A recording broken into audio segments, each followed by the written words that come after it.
guys, well, we're in the engine room of Aquila. There is actually 3 separate rooms. This is obviously the main engine room. Detroit 16D92s. Fairly old school, but they're reliable. They just keep running and running. Plenty of tool chests and workbenches. So, like a lot of the bigger boats, we have pretty much everything you can think of for dealing with most emergencies. There is 3 sets of tanks. While I look around. Okay. So there's 3 sets of tanks. We have the main tanks are forward here behind these sight gauges, and then we have mid tanks. That's fuel tank? Fuel tanks, yeah. And then under here is the fuel manifold system, pretty much standard for bigger boats. So we can move fuel wherever we want, transfer it around for trim. Pretty crazy.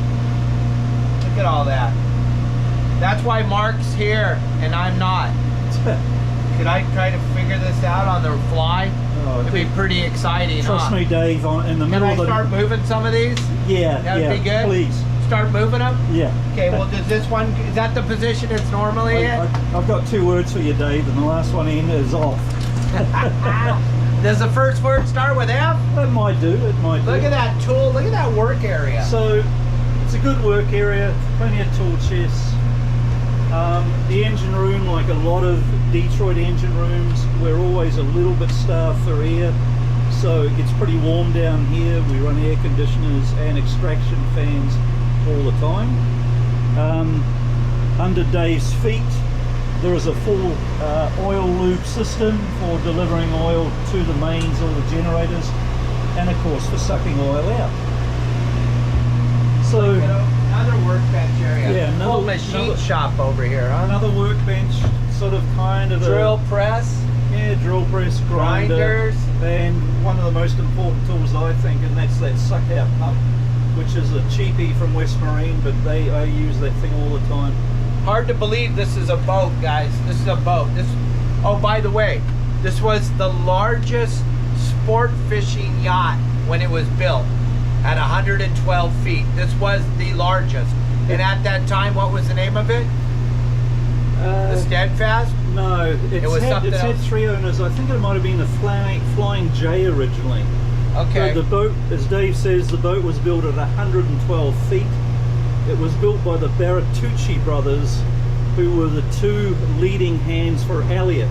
And if any of you guys have been around for a while, we all know Elliott's. It's a very famous name on this coast, and my understanding is that when Elliott was ready to sell the company and the name, the Bertucci brothers wanted to buy his company, but they didn't want to spend the money for the name, so they went off and started building for themselves, and this was the largest boat they ever built. They built, and it was the largest sport fisher in California. Yeah. And then the boat was built at 112, and it actually, one of the owners lengthened the boat by 10 feet so he could carry a float plane on the back of it. And we'll show you that in a few minutes.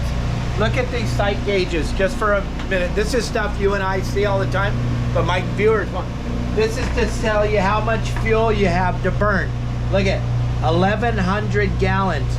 Could you imagine putting 1,100 gallons of fuel on your boat?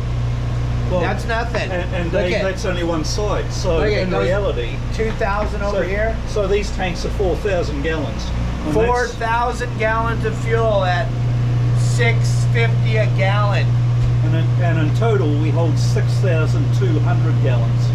6,200 gallons of fuel. Come on, that's amazing. Over here in this corner, we have hot water cylinders. We have more up front. The Naiad system, or the hydraulic tanks. The Naiad stabilizers are under the floor. Water maker? And no, this actually, Dave, sorry to correct you, this is actually a water softener. Water softener, see?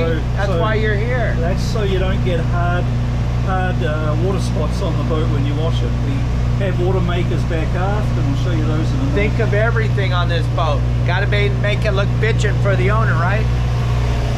Well, exactly. And then this is the middle room, and this is what we call the generator room, because one, you can see there's 2 65 kW generators, one on starboard and obviously one over here on port. But then more importantly, this is all our electrical systems and how we're running everything. Which, yeah, it gets a bit complicated at times, but hey, you get there. And then we go back through past the mid-fuel tanks, which are these, one on each side. And these are 500 a side, so there's another 1,000 gallons of fuel. We're now walking back through the centre alley, and on each side we have fridge freezers. And what I mean by that is you can run them either as freezers or fridges. And those same systems also run 2 deck freezers. And those deck freezers can be used for fish or stores or making ice. So this is the rudder room. On this side, the pumps I'm showing you are the bait tank pumps, and with a manifold system that we're going to replace here pretty soon. This unit down below me is the hydraulic steering system, and then over on here we have 2 water makers that are fully automatic, and you know, they're really nice gear. They work really well. And that's the water maker membranes in the overhead. These things are just big fans because with any of these boats, keeping the air movement down below is really important. You can see down here, what I'm showing you now is the rudder stop, and that down there, of course, is the hydraulic ram that operates the steering. So you can see it's pretty massive stuff, and I sure as hell hope hydraulic steering never fails, because trying to maneuver this thing without that system would be interesting. Almost impossible. Don't you think? You'd be trying to steer it by hand. You've been there with breakdowns on sports boats, you know how hard that is. Right, and we're steering it with a big crescent wrench or a big pipe wrench.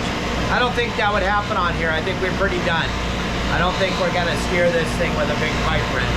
But look, we're in the back of the engine. We're in the back of the engine room. It goes all the way forward to where we were before. It's pretty spectacular. I'm very, very blessed to have an opportunity to come on this boat and get this bitch toured by my buddy Mark. Plenty of space to put food. You can go around the world on this baby, huh? Big giant freezers. Crazy. And waterproof doors between every compartment, and I'm embarrassed to say I should use those more often, but I don't.